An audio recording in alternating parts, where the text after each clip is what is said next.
Brockton, your story is about a kangaroo. Once upon a time, there was a kangaroo. He hopped along on the desert and found a little puddle. But he knew that there wasn't any water in the desert, so he was like, what? But he just drank out of it anyway because he was thirsty.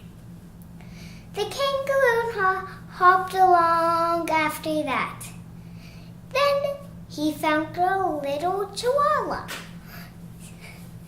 Then the chihuahua said, "Who are you?" So the kangaroo said, "Mom kangaroo." But he was like, Like the mother kangaroo found a puddle just like that. And the chihuahua just went away after he said that, and the kangaroo. So the kangaroo just hopped along when he found land, so he got onto land instead of the desert. And he found a tree. He was like, "What's that?" And he found a bush. He's like, no. And the end.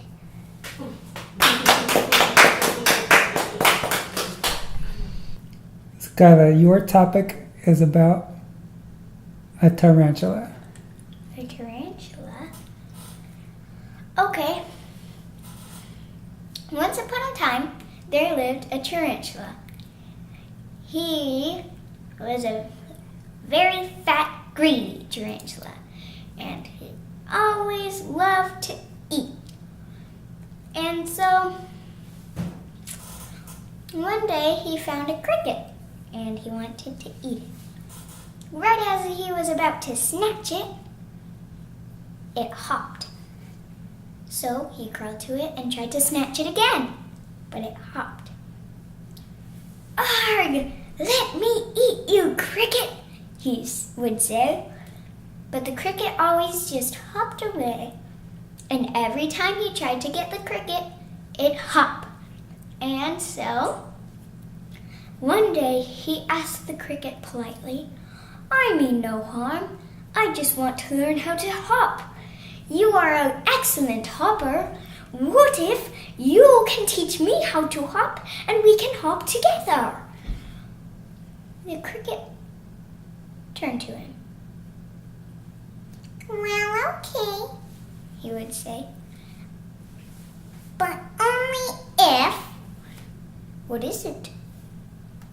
"You promise not to eat me or try to eat me." "Of course." So weeks and weeks of practice they went.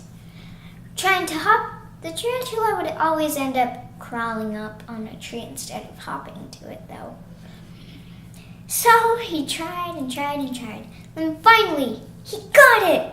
He could hop. A little bit. Only a little bit, but it was still good for a tarantula. Then, the tricky tarantula had a very good idea. He would hop with the cricket because the cricket thinks they're friends. And he'd hop up to him and snatch him and eat him up.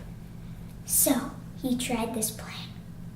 But the cricket scurried down a pipe. "Arg! You didn't teach me how to scurry down pipes," he would say.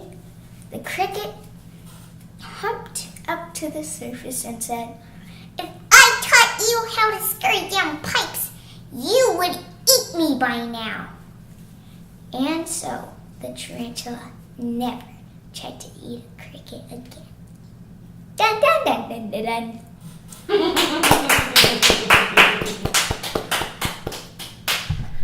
Asher, your story is about an old, broken down bus. Go. Okay, once upon a time, in a far, far away land, well, actually not that far, probably about 50 miles or something like that, there was a bus. But this bus was broken down, rusty, and had faded. It was no longer really yellow, it was more of a brown. And, well, it used to be beautiful. It used to be the best of the buses. All the buses in the bus barn were jealous of this one bus. We're going to be calling the bus Betty. Okay? So Betty wasn't just beautiful. She also had a hidden talent. She sang. Now you might be thinking, what? A bus that sings? Well, the truth is, she really sang. But some other buses could sing too, but she was the best. All buses actually can talk secretly and they communicate with each other every night when the officer at the bus barn closes it up. So, really, they all had mouths. But Betty used hers to sing. She did pretty much all her talking in the form of song.